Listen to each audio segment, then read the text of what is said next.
Les indices de la Terre plate, partie 2, le mur de Byrd.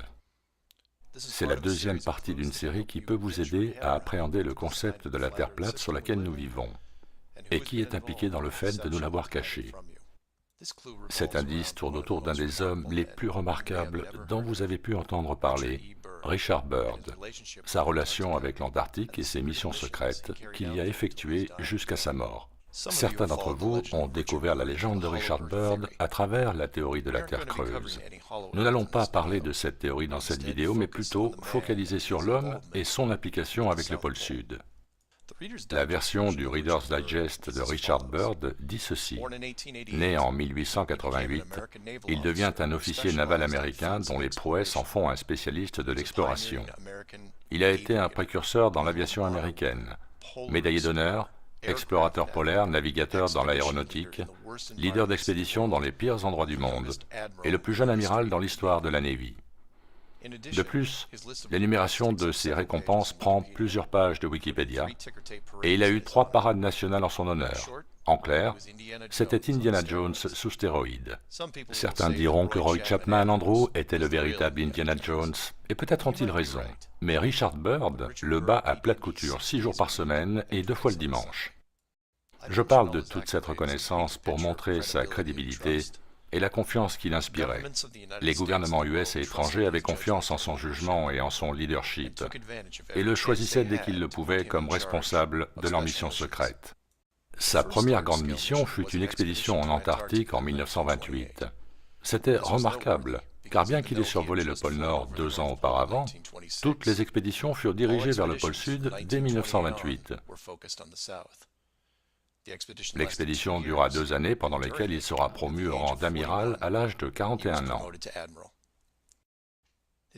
Sa deuxième expédition dans l'Antarctique se déroula de 1933 à 1935 et sa troisième de 1939 à 1940. Pendant son séjour en Antarctique, il était également conseiller pour d'autres pays ayant des expéditions en cours, comme l'Angleterre, la France, l'Allemagne, et pour tirer le meilleur bénéfice d'expéditions précédentes belges, japonaises et suédoises.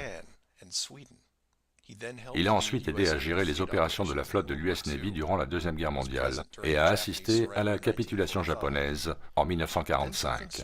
Mais ensuite, quelque chose d'étrange se produisit. Il retourna en Antarctique, ce qui n'est pas très surprenant en soi, dans la mesure où il y passait son temps depuis 1928. C'est la manière dont ça s'est passé qui est intéressante. Son 4e voyage en Antarctique n'était pas une expédition.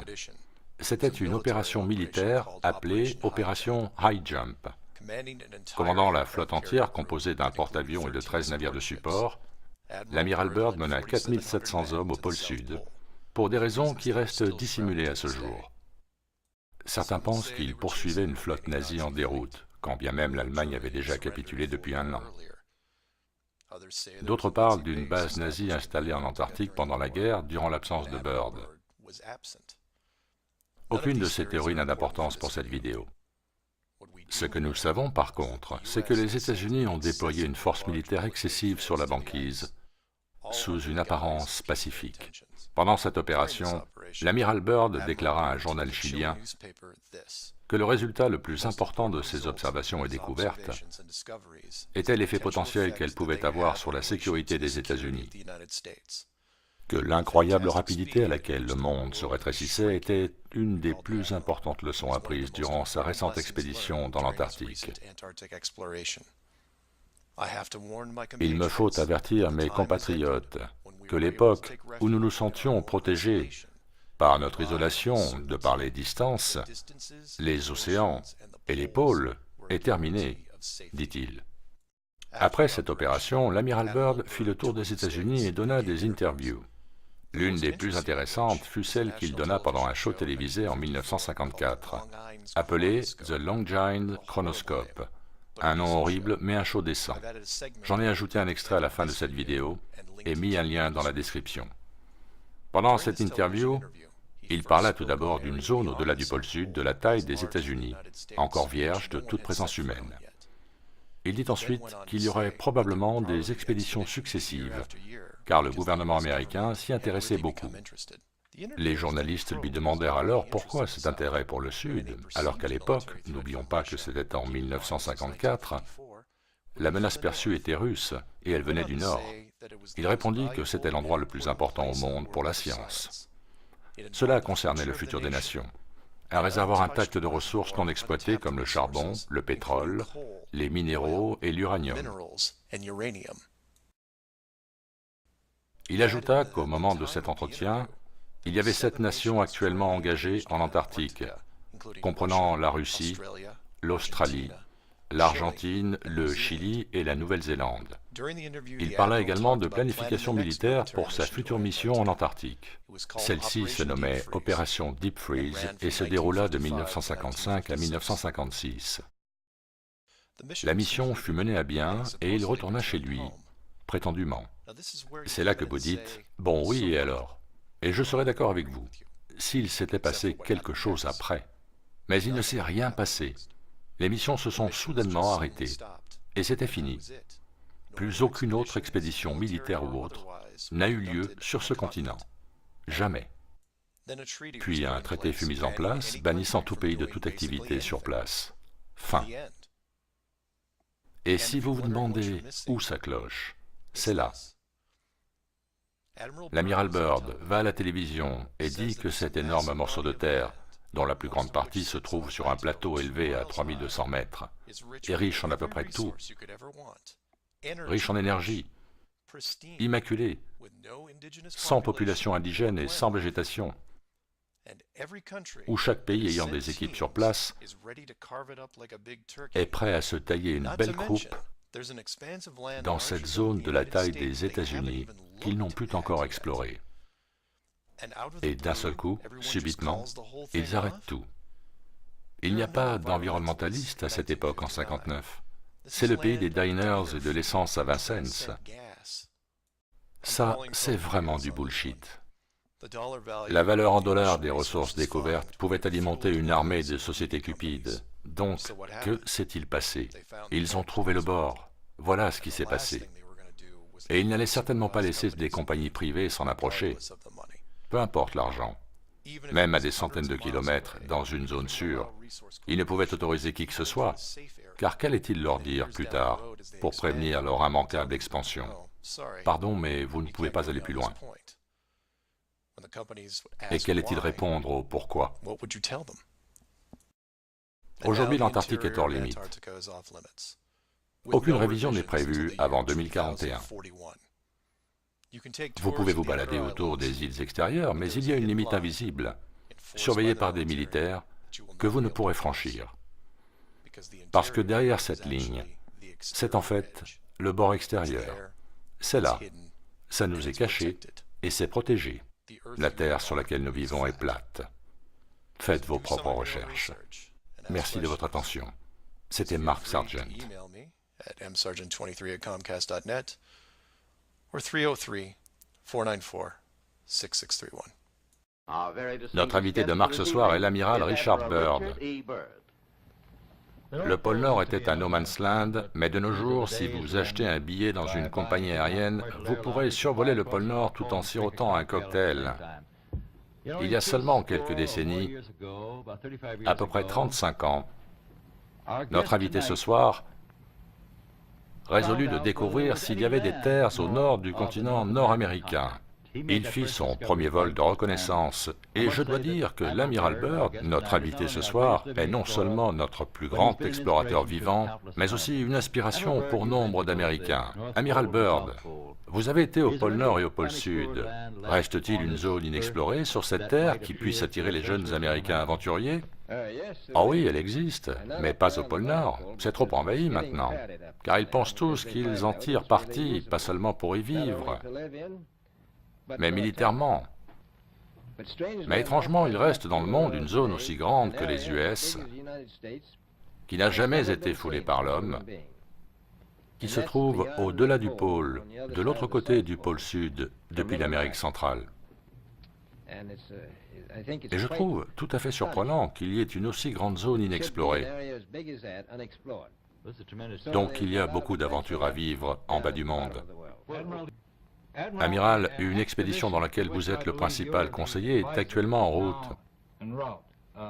Quel est son but?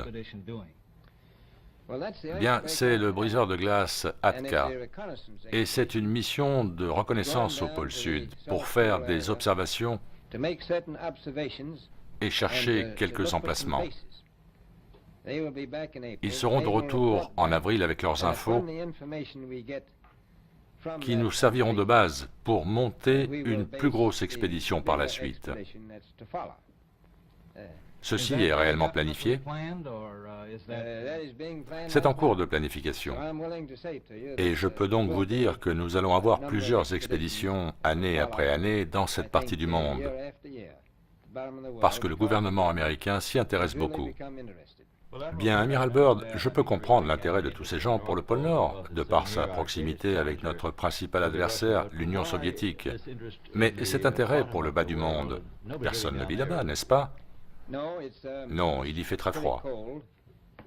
Il n'y a qu'un résident, et c'est le pingouin empereur. Les plus petits vivent plus au nord. Je vais vous dire pourquoi ils sont si intéressés. C'est de loin la zone la plus importante dans le monde pour la science. C'est la raison pour laquelle tous les groupes scientifiques s'y intéressent. Mais encore plus important, il s'agit de l'avenir de la nation et de ceux qui viendront après nous, même durant notre vie. Car il se trouve que c'est un réservoir intact de ressources naturelles. Et comme le monde se rétrécit à une vitesse exponentielle, les endroits très éloignés dont nous pensions qu'ils n'étaient pas utiles, comme le pôle Nord et le No Man's Land, sont devenus très importants. Le bas du monde va devenir important, pas seulement pour nous, mais pour nos alliés aussi. J'allais vous demander, a-t-il une importance militaire? Oui, un peu. Le rétrécissement du monde va continuer de s'accélérer, par conséquent, ces endroits ne seront plus si éloignés. Et je vois dans le futur un moment où cela va devenir stratégiquement très important.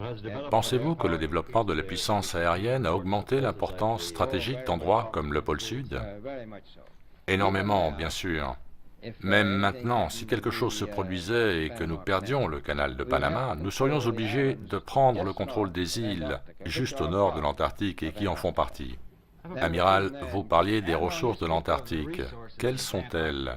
Quelles sont les ressources naturelles là-bas? Bien, on a trouvé assez de charbon à environ 280 km du pôle Sud, sur une grande arête de montagne non recouverte de neige, pour fournir le monde entier pendant un bon moment. Ça, c'est le charbon, mais nous avons des traces de présence de nombreux autres minéraux. On est sûr qu'il y a du pétrole. Ce charbon nous montre le bas du monde, et l'endroit où on le trouve est de loin l'endroit le plus froid sur Terre, qui peut atteindre moins 70 degrés en hiver. Autrefois, cet endroit était tropical. Par conséquent, nous pensons qu'il y a du pétrole et probablement de l'uranium. Est-ce un secret? S'il y a de l'uranium, ce serait probablement l'unique raison valable de vouloir s'engager là-bas, je suppose. Le reste n'est pas du tout viable économiquement, n'est-ce pas? Vous savez, à la manière dont nous gaspillons nos ressources, le temps viendra où il nous faudra aller les chercher là-bas. J'ai un peu évité votre question sur l'uranium, je ne sais pas. Je n'ai pas envie de me battre au sujet de l'Antarctique. Y a-t-il une compétition entre les nations pour rassembler des données sur l'Antarctique et tenter de sécuriser ses ressources? Eh bien oui. Il y a maintenant plusieurs nations très intéressées. Je sais que la Russie y voit un énorme intérêt. L'Australie y a une expédition en cours. L'Argentine, le Chili, la Nouvelle-Zélande, l'Angleterre, etc.